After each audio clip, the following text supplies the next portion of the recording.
পৰিবহণ বিভাগৰ পথ সুৰক্ষা জন আন্দোলন উপলক্ষে কলিয়াবৰৰ জখলাবন্ধাত পথ সুৰক্ষা সজাগতামূলক সভাৰ আনুষ্ঠানিক উদ্বোধন পৰিবহণ মন্ত্ৰী পৰিমল শুক্লবৈদ্যৰ। কাজিৰঙাৰ কহৰাৰ পৰা জখলাবন্ধা চহৰলৈ আৰু জখলাবন্ধাৰ পৰা চামগুৰিলৈ বাইক ৰেলীত অংশগ্ৰহণ পৰিবহণ মন্ত্ৰী পৰিমল শুক্লবৈদ্যৰ।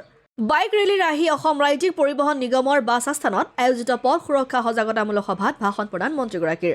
2023 বৰ্ষত সংঘটিত 6001টা দুৰ্ঘটনা সংঘটিত হৈ 2606জন লোকৰ মৃত্যু হৈছে, যাৰ ফলত এতিয়া ৰাজ্যজুৰি পৰিবহণ বিভাগে আয়োজন কৰিছে পথ সুৰক্ষা জন আন্দোলন কাৰ্যসূচী। মন্ত্ৰীগৰাকীক পৰিবহণ বিভাগৰ লগতে দল সংগঠনৰ লোকে উষ্ম আদৰণি জনায়। অনুষ্ঠানত নগাঁও জিলা পৰিবহণ বিষয়া মহকুমাধিপতি বিজেপি কলিয়াবৰ জিলাৰ সভাপতিকে প্ৰমুখ্য কৰি জখলাবন্ধাৰ স্থানীয় লোকসকল উপস্থিত থাকে। আপোনালোকে জানে যে আমাৰ এক পথ সুৰক্ষা জন আন্দোলন আমি আৰম্ভ কৰিছিলোঁ যোৱা মাহৰ 19 তাৰিখ। ৱৰ্ল্ড ৰোড ফেটালিটি ৰিমেম্বাৰেন্স ডে আছিল। কামৰূপ ৰুৰেলৰ ফালৰ পৰা আৰম্ভ কৰিছিলোঁ। এতিয়া ইয়াতে আহি আমি 88 সমষ্টি আমি গ'লোঁ। বাকী প্ৰতিটা সমষ্টিত যোৱাৰ আমাৰ ইচ্ছা আছে।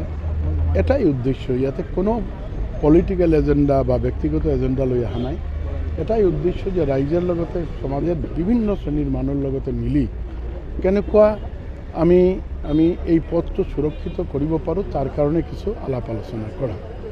এই ক্ষেত্ৰত আমি দেখিছোঁ যোৱাবাৰ আমাৰ অসমত 2994 গৰাকী মানুহ বাটত প্ৰাণ গ'ল।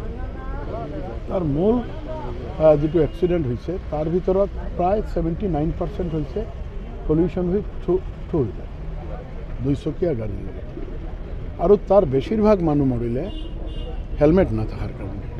এই ক্ষেত্ৰত আমি যাতে হেলমেট ৰাইজে পিন্ধে, ৰাইজে যাতে তীব্ৰ গতিত গাড়ীটো নচলায়, ৰাইজে যাতে ড্ৰাংক এণ্ড ড্ৰাইভ কেতিয়াও নকৰে।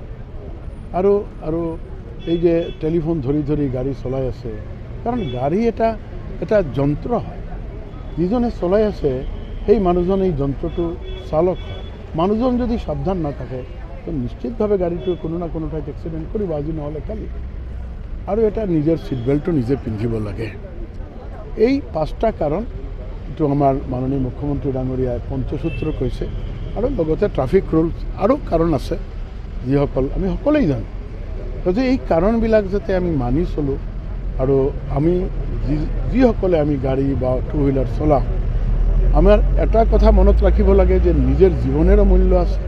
আৰু আমাৰ সন্মুখত যদি কোনো এক্সিডেণ্ট হয় আৰু এজনৰ যদি ক্ষতি হয়, অনিষ্ট হয়, তেওঁৰ জীৱনৰ মূল্য আছে। আমি এটা সুৰক্ষিত পথ আমাৰ লাগিব, কাৰণ আজিৰ এই নব্য সভ্যতাত আমি কেতিয়াও এনেকুৱা ভাবিব নোৱাৰোঁ যে আমি পথ অবিহনে আমাৰ জীৱন পৰিক্ৰমা চলাব পাৰোঁ।